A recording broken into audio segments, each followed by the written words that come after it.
Uttar Pradesh police तथा इसके विशेष बल जैसे एसटीएफ तथा एटीएस लगातार कार्य कर रही है। आप सभी अवगत हैं कि महाकुंभ के आयोजन के पहले ऐसे विघटनकारी तत्वों के द्वारा जो कि देश और विदेश में मौजूद थे, उनके द्वारा गड़बड़ी फैलाने की तथा कुछ ऐसी घटनाएं कारित करने की सूचना दी गई थी और यह सूचना विभिन्न एजेंसियों के माध्यम से हम लोग को प्राप्त हुई थी। उसी के क्रम में एक महत्वपूर्ण सफलता उत्तर प्रदेश के एटीएस को बीती रात मिली है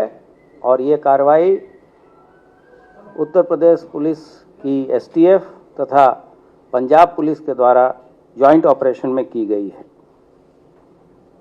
इस ऑपरेशन के तहत दिनांक 6/3/25 को बब्बर खालसा इंटरनेशनल एवं आईएसआई के मॉड्यूल का सक्रिय आतंकवादी लजर मसीह पुत्र कुलविंदर को कौशाम्बी से गिरफ्तार किया गया है। अभियुक्त का पूरा नाम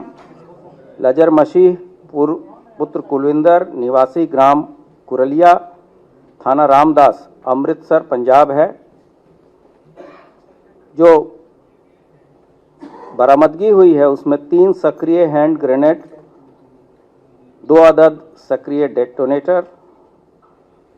1 विदेशी पिस्टल जो कि यूएसएसआर की बनी हुई है, 13 7.62 की विदेशी जिंदा कारतूस, 2 gelatin rod, 1 Samsung M14 mobile बिना सिम कार्ड के तथा 1 फर्जी पते पर बनाए हुए आधार कार्ड। आप सभी अवगत हैं कि 23 दिसंबर 2024 को विभिन्न एजेंसियों से प्राप्त सूचना तथा पंजाब पुलिस के द्वारा प्राप्त सूचना के आधार पर पीलीभीत पुलिस तथा पंजाब पुलिस के द्वारा संयुक्त ऑपरेशन में 3 आतंकवादी मारे गए थे और उस मुठभेड़ में भारी संख्या में असलाहों की बरामदगी भी हुई थी। तब उनके द्वारा पंजाब में कई आतंकवादी घटनाएं कारित की गई थी, जिसमें विभिन्न पुलिस चौकियों पे हैंड ग्रेनेड फेंके गए थे।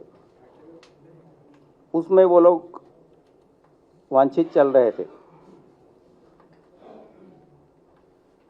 इसके प्रक्रिया स्वरूप खालिस्तानी आतंकी गुरपतवंत सिंह पन्नू, जिसको पन्नू के नाम से जानते हैं और जो अमेरिका में न्यूयॉर्क में रहता है, तथा अन्य जो इनपुट हमारे पास आ रहे थे उसके द्वारा उसने महाकुंभ प्रयागराज के दौरान आतंकी हमले की धमकी दी थी। इसके लिए हमारी जो विशेष यूनिटें हैं तथा केंद्रीय बल को भी सतर्क किया गया था तथा इस तरह के जो भी अलर्ट्स आते थे समय समय पे आप लोगों के द्वारा भी जब क्वेरी होती थी तो हम लोग बताते थे कि हम लोग पूरी तरीके से इस पे काम कर रहे हैं और हमारी टीमें लगातार सतर्क थी। इस पर्टिकुलर ऑपरेशन के लिए हम लोगों ने एसटीएफ के जो अपर पुलिस अधीक्षक हैं लाल प्रताप सिंह और उनकी टीम को पंजाब पुलिस की टीम को आतंकवादी लजर पुत्र कुलविंदर की मौजूदगी की सूचना प्राप्त हुई और ये भी चीज़ें प्राप्त हुई कि इसने फर्जी अभिलेखों के आधार पे गाजियाबाद में से एक आधार कार्ड बनवाया है और इस आधार कार्ड के माध्यम से वो फर्जी पासपोर्ट के लिए भी उसने अप्लाई किया है और इसके पास कुछ ऐसे गोला बारूद हैं जिसके द्वारा यह महाकुंभ के दौरान कोई विध्वंसकारी घटना कर सकता है। पंजाब पुलिस के अनुसार जो सूचना मिली थी उसके अनुसार ये खूंखार आतंकवादी आईएसआई के साथ लगातार संपर्क में था और पंजाब में बैठे हुए उसके हैंडलर तथा अन्य अपने साथियों के माध्यम से वो ड्रोन के माध्यम से गोला बारूद और असलाह पाकिस्तान बॉर्डर से इंडिया में लाता था और जिसका फर्दर डिस्ट्रीब्यूशन वो अपने साथियों के साथ और अन्य लोगों को पंजाब प्रांत में करता था। इस सूचना के बाद से उसकी फोटोग्राफ प्राप्त की गई और हमारी टीम पंजाब पुलिस के साथ लगी और इस दौरान हम लोग इस तरह से पूरी तरह सतर्क थे कि अगर कोई एक्टिव ऑपरेशन होगा तो इसको कैसे हम लोग अस्पताल इत्यादि ले जाने की व्यवस्था करेंगे। बीती रात लगभग 3:15 पे थाना क्षेत्र कोखराज से इसे जो चीज़ें रिकवर हुई थी उसके साथ हम लोगों ने गिरफ्तारी की है। जो तत्काल इससे पूछताछ अभी तक हुई है उससे जो तथ्य प्रकाश में आए हैं वो ये है कि पाकिस्तान में बैठे 3 आईएसआई एजेंटों के संपर्क में यह व्यक्ति था। ये आर्म्स और हीरोइन की तस्करी के मामले में जेल गया था और जेल के अंदर गैंगवार के दौरान इसे चोट लगी थी और उसी क्रम में इसका इलाज गुरु नानक देव हॉस्पिटल अमृतसर में चल रहा था। उस दौरान ये पुलिस हिरासत से और जुडिशियल कस्टडी से 24/9/2024 को यह फरार हो गया था। फरार होने के बाद से 23/10/2024 को बब्बर खालसा इंटरनेशनल के जर्मन बेस्ड मॉड्यूल का हेड जो स्वर्ण सिंह उर्फ जीवन फौजी के कहने पे इसने बटाला पंजाब में फिरौती हेतु एक व्यक्ति की गोली मारी थी और उसके उपरांत ये सोनीपत दिल्ली आदि स्थानों पर छिप के रह रहा था। पीलीभीत इनकाउंटर में मारे गए आतंकी वीरेंद्र सिंह उर्फ रवि जो कि गुरदासपुर का रहने वाला था उससे भी लजर की कई बार वार्ता हो चुकी थी। तो यह स्पष्ट है कि जो पीलीभीत में लोग मारे गए थे उनको भी इसके द्वारा असलाह तथा हैंड ग्रेनेड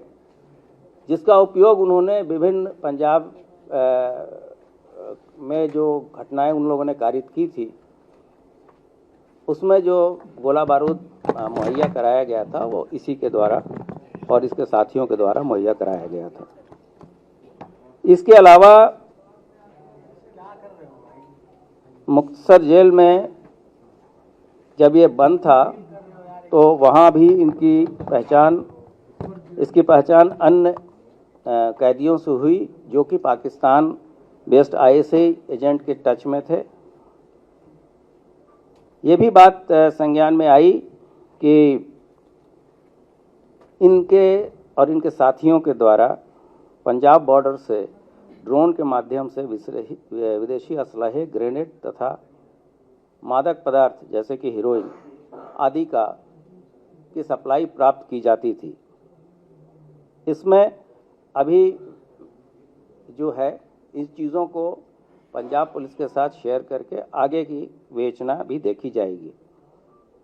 इसमें यह भी बताना उचित होगा कि जब अतीक अंसारी को उत्तर प्रदेश लाने की बात हुई थी तो उसके पूछताछ में ये बात भी प्रकाश में आई थी और जब ये बात बताई गई थी तो उस समय कुछ लोगों ने इस चीज़ पर प्रश्न उठाया था। तो पाकिस्तान की तरफ से बॉर्डर से शस्त्र और मादक पदार्थ इत्यादि आते हैं, ये चीज़ें पूरी तरीके से हम लोगों की विवेचना से पहले भी प्रमाणित थी और आज भी जो पूछताछ हुई है उससे पूर्ण तरीके से प्रमाणित हो गई है। ये भी चीज़ प्रकाश में आई है कि घटना कारित, यहाँ कोई बड़ी घटना कारित करने के बाद से पासपोर्ट बन जाने पे इसको पुर्तगाल जाने की इसकी प्लानिंग थी।